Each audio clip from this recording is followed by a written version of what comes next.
If I were the devil. If I were the devil. If I were the prince of darkness, I'd want to engulf the whole world in darkness, and I'd have a third of its real estate and 4/5 of its population, but I wouldn't be happy until I had seized the ripest apple on the tree. So I'd set about, however necessary, to take over the United States. I'd subvert the churches first. I'd begin with a campaign of whispers. With the wisdom of a serpent, I would whisper to you as I whispered to Eve, do as you please. To the young, I would whisper that the Bible is a myth. I would convince them that man created God instead of the other way around. I would confide that what's bad is good and what's good is square.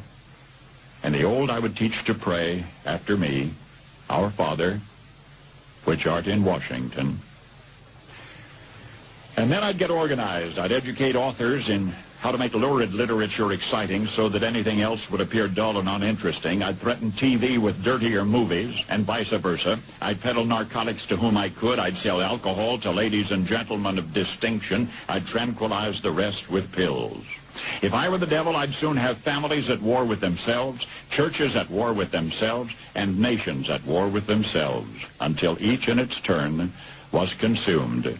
And with promises of higher ratings, I'd have mesmerizing media fanning the flames. If I were the devil, I would encourage schools to refine young intellects, but neglect to discipline emotions. Just let those run wild. Until before you knew it, you'd have to have drug-sniffing dogs and metal detectors at every schoolhouse door.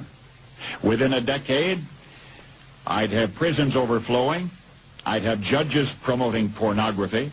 Soon I could evict God from the courthouse, then from the schoolhouse, and then from the houses of Congress. And in his own churches, I would substitute psychology for religion and deify science. I would lure priests and pastors into misusing boys and girls and church money.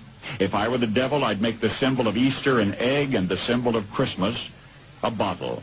If I were the devil, I'd take from those who have and give to those who wanted until I had killed the incentive of the ambitious. And what'll you bet?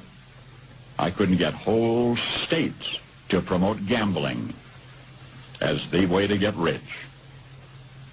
I would caution against extremes in hard work, in patriotism, in moral conduct. I would convince the young that marriage is old-fashioned, that swinging is more fun, that what you see on TV is the way to be. And thus I could undress you in public, and I could lure you into bed with diseases for which there is no cure. In other words, if I were the devil, I'd just keep right on doing what he's doing. Paul Harvey. Good day.